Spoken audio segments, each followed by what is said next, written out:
நம்முடைய பிதாவாகிய கடவுளிடமிருந்தும் ஆண்டவராகிய இயேசு கிறிஸ்துவிடமிருந்தும் நம் அனைவருக்கும் கிருபையும் சமாதானம் உண்டாவதாக. ஆமென். இறை இயேசுவுக்குள் அன்பார்ந்த இளையோர்களே, இந்த காணொளி வாயிலாக உங்களை சந்திப்பதிலே நான் மிகவும் மகிழ்ச்சி அடைகிறேன்.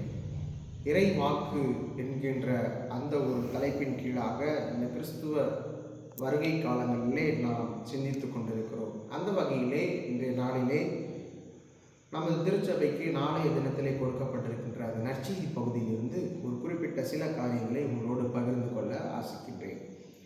லூக்கா 2ஆம் அதிகாரம் 33 முதல் 40 வரை உள்ள திருமொழிகள் நாளைய தினத்திற்கான நற்செய்தி பகுதியாக கொடுக்கப்பட்டிருக்கிறது. இந்த பகுதியிலே 3 முக்கியமான நபர்களை குறித்து நாம் சிந்திக்க இருக்கின்றோம். ஒன்று, சிமியோனை குறித்து நாம் பார்க்கிறது. இரண்டாவதாக அன்னாளை குறித்து இந்த பகுதியை நாம் பார்க்கலாம். நிறைவாக ஆண்டவராகிய இயேசுவை குறித்து இந்த பகுதி நமக்கு உணர்த்துகிறது. இந்த 3 முக்கிய சாட்சிகளும் நமக்கு உணர்த்துகிற செய்தி என்ன என்பதை 3 நிகழ்வுகளின் வாயிலாக உங்களோடு பகிர்ந்து கொள்ள ஆசிக்கின்றேன். முதலாவதாக சிமியோனின் காத்திருப்பை பற்றி, வெயிட்டிங் என்பதை குறித்து உங்களோடு பகிர்ந்து கொள்கிறேன். சிமியோனின் காத்திருப்பு என்பது ஆண்டவருடைய வருகைக்காக அவர் எவ்வாறு காத்திருந்தார் என்கின்ற இந்த விசுவாசத்தை அடிப்படையாக கொண்டு இந்த நாளிலே இளையோர்களாகிய நமக்கு ஆண்டவருடைய வருகைக்காக நாம் காத்திருப்பதும், சில காரியங்கள் நமக்கு தடைப்பட்டு போயிருந்தால் அது வெகு விரைவில் நடக்கும் என்கின்ற அந்த ஒரு விசுவாசத்தோடு நாம் காத்திருக்க வேண்டும் என்ற அந்த ஒரு அழைப்பை நமக்கு கொடுக்கிறது.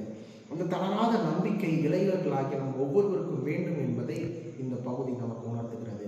இரண்டாவதாக பார்க்கின்ற பொழுது ஒரு விட்னஸிங். முதலாவது நாம் வெயிட்டிங் பார்க்கிறோம், சிமியோனுடைய வெயிட்டிங் குறித்து பார்க்கிறோம். இரண்டாவதாக விட்னஸிங், அன்னாளுடைய விட்னஸிங் குறித்து நாம் இங்கு பார்க்கிறோம். அவர் சாட்சியுள்ள ஒரு கைம்பெண்ணாக இந்த இடத்திலே அவர் அறிமுகப்படுத்தப்படுகிறார். அவர் 7 ஆண்டுகள் கணவரோடு வாழ்ந்த பெண் கைம்பெண்ணானவர்.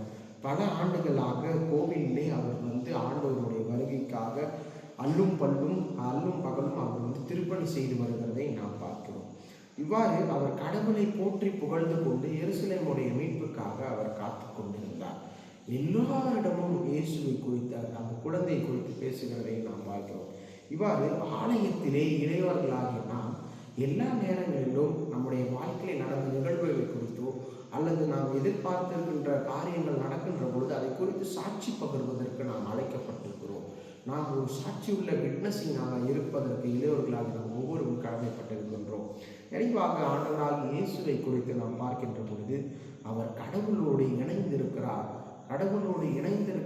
அவர் கடவுளோடு இணைந்து நடக்கிறார் என்பதை நாம் பார்க்கிறோம். 40வது வசனத்திலே பார்க்கின்ற பொழுது குழந்தையானது வலிமை பெற்று அது ஞானத்தினால் நிறைந்து கடவுளுக்கு உகந்ததாக இருந்தது என்று நாம் பார்க்கின்ற பொழுது கடவுளோடு நடக்கின்ற அந்த உறவு இளைஞர்களாகிய நாம் ஒவ்வொருவருக்கும் வேண்டும் என்பதை இந்த பகுதி உணர்கிறது. ஆக மொத்தம் 3 டபிள்யூலே இந்த நாளிலே உங்களோட இந்த செய்தியை பகிர்ந்து கொள்கிறேன்.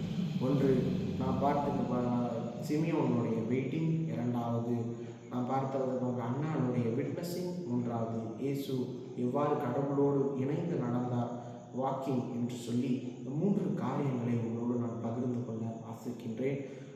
கடவுள் தாமே நம்மை ஆசீர்வதிப்பாராக.